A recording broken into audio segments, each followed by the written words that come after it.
ایک دن ابو جہل مسجد حرام کے دروازے کے پاس آ کر بیٹھے۔ پیغمبر کریم صلی اللہ علیہ وسلم مسجد سے باہر تشریف لائے تو آپ اپنے ہاتھ آستینوں سے باہر لائے اور کہنے لگے، یا محمد صلی اللہ علیہ وسلم بتائیں میری مٹھی میں کیا ہے؟ اگر آپ صلی اللہ علیہ وسلم نے صحیح جواب دیا تو میں اپنے ساتھیوں سمیت آپ صلی اللہ علیہ وسلم پر ایمان لے آؤں گا۔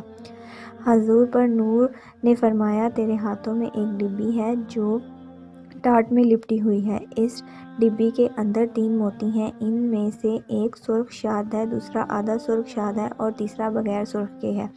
اس ڈبی میں ایک لال بھی ہے جس میں ایک سرخ کیڑا ہے، کیڑے کے منہ میں سبز پتی ہے۔ ابو جہل کہنے لگے، یہ سب تو ٹھیک ہے لیکن سرخ کیڑا اور سبز پتی کا کیسے علم ہوا؟ آپ صلی اللہ علیہ وسلم نے فرمایا، لال کو توڑو تو معلوم ہو جائے گا۔ ابو جہل کہنے لگے، میں اس قیمتی لال کو کیسے توڑ دوں؟ ایک صحابہ کہنے لگے، آپ لال کی قیمت لگا کر اسے توڑ دو۔ اگر آپ صلی اللہ علیہ وسلم کی بات نعوذ باللہ درست نہ ہوئی تو قیمت میں ادا کروں گا۔ ابو جہل اس بات پر راضی ہو گئے۔ جب لال توڑا گیا تو سب نے دیکھا کہ اس میں چھوٹا سا سرخ کیڑا منہ میں سبز پتی لیے ہوئے موجود ہے۔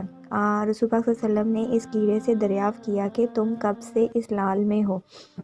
کیڑے نے پہلے آپ صلی اللہ علیہ وسلم کی خدمت میں سلام عرض کیا، پھر کہا، مجھے نہیں معلوم لیکن اللہ تعالیٰ مجھے روزانہ 3 سبز پتیاں عطا فرماتے ہیں۔